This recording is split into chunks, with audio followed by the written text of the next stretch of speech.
لا معاذ يرعبني ظلم يهددني لا شيء أخسره لا مهما يطول الدرب فالحق. Bismillahirrahmanirrahim. Wa an Aisyah radhiyallahu anha, dan dari Aisyah radhiyallahu anha. Wa an Aisyah radhiyallahu anha, dan dari Aisyah radhiyallahu anha. Qalat, beliau berkata, Kuntu aku dulu Ashrabu aku minum, wa ana sedangkan aku haidun yang haid, summa unawiluhu, lalu aku menyerahkannya an-nabiyya sallallahu alaihi wasallam, kepada Nabi sallallahu alaihi wasallam. Fayadha'u, lalu beliau menempelkan atau menyimpan fahu mulut beliau ala maudhi'i fiyya, atas tempat mulutku atau tempat bibirku, silakan. Ala maudhi'i fiyya, atas tempat mulutku. Fayashrabu, lalu beliau minum. Wa ta'arraku, dan aku makan daging. At-ta'arraku itu tulang yang ada dagingnya. Al-aqad, makan tulang yang ada dagingnya. Wa ta'arraku, dan aku memakan daging al-arqa, di tulang yang ada dagingnya tadi. Wa ana, sedangkan aku haidun yang haid. Summa unawiluhu, sama kayak tadi ya. Summa unawiluhu, lalu aku menyerahkannya an-nabiyya, kepada Nabi sallallahu alaihi wasallam. Fayadha'u, lalu beliau menyimpan fahu mulutnya ala maudhi'i fiyya, atas tempat mulutku. Wa qauluha, dan ucapan Aisyah,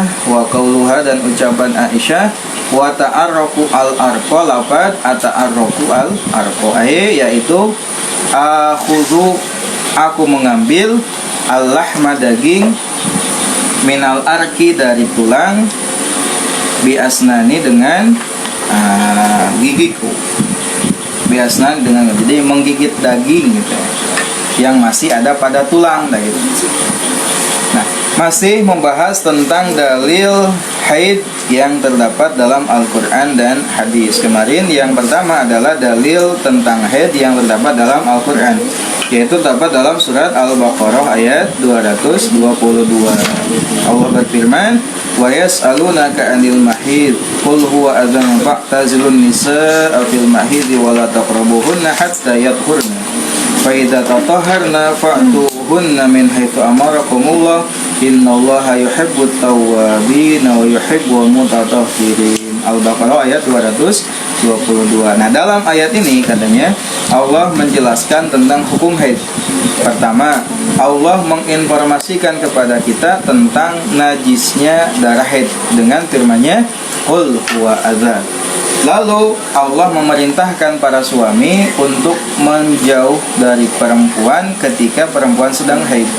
Maksud menjauhi ini adalah bukan menjauhi dari bergaul, bergumul bersama-sama, makan bareng, enggak. Tapi yang dimaksud dengan menjauh ini adalah ketika tidak boleh untuk tadi bermesraan antara pusar dan lutut. Yang dimaksud di situ bukan adalah meninggalkannya ketika makan misah gitu, minum misah, bahkan imah misah, bukan. Sebagaimana kebiasaan orang-orang Yahudi dulu seperti itu. Itu adalah ayat Al-Quran tentang haid. Lalu selanjutnya adalah hadis dari Aisyah radhiyallahu anha. Kata Aisyah, dulu aku pernah minum sedangkan aku sedang haid. Lalu aku menyerahkan air yang ada dalam gelas tadi kepada Nabi.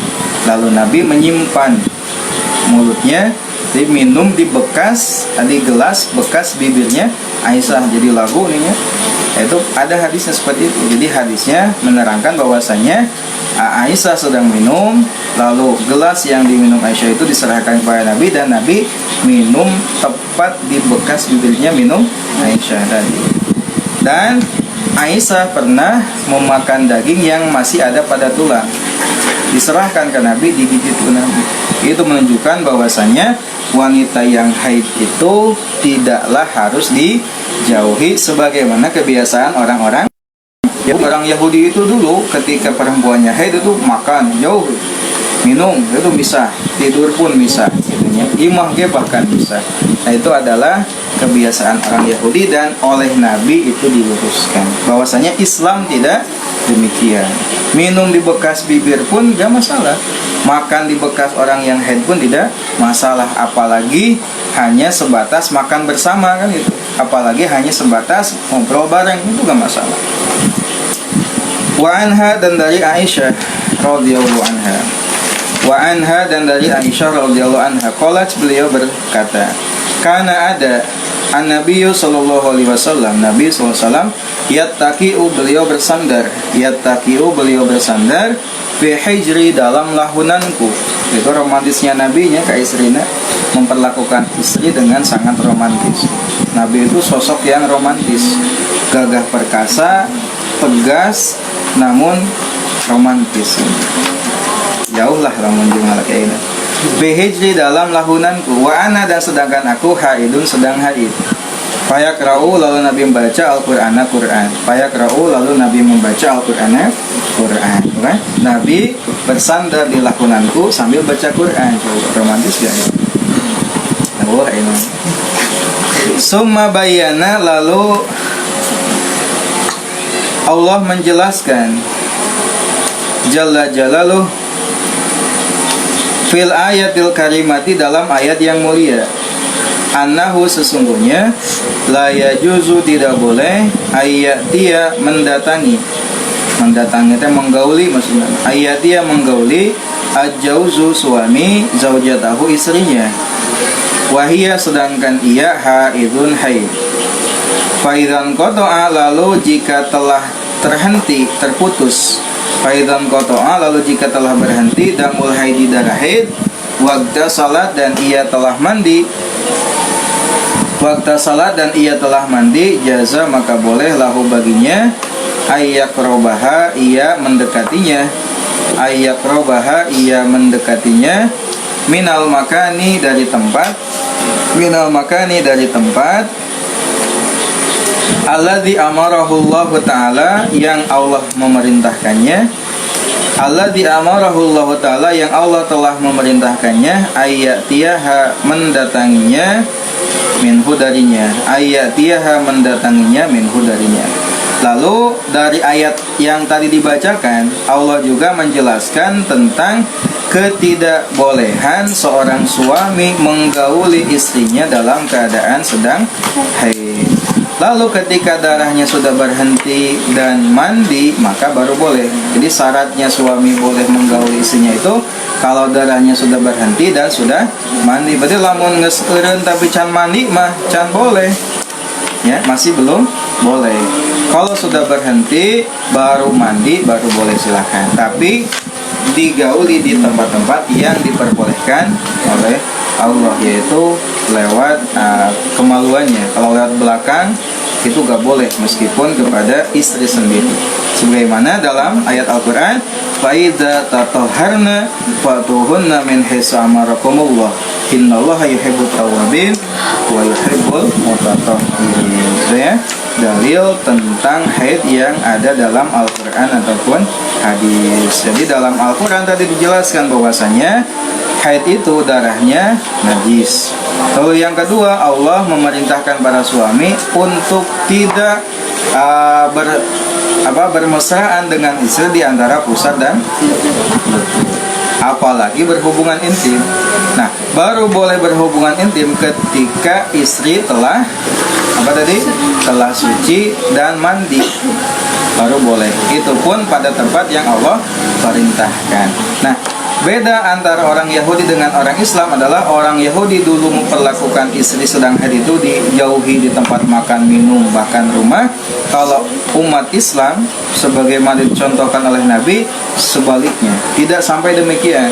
Bahkan Nabi pernah minum di bekas gelas Aisyah, makan di bekas gigitan Aisyah, bahkan pernah bersandar di lahunan Aisyah sambil baca Quran. Itu menunjukkan bahwasanya perempuan haid itu tidak dijauhi seperti kebiasaan orang-orang Yahudi.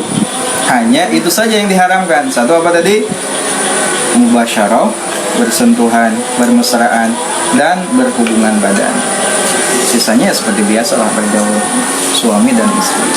Allahu a'lam. Robin Fana bima alamtana Rabbi alimna alladhi yanfa'una Rabbi fakina wa faqi alana wa qorobatil Fidinina tawasalna bita'alumi tawasalna bita'limi anta zukrana wasi'an wa anta zukrana amanah bitawassul kupang nawasan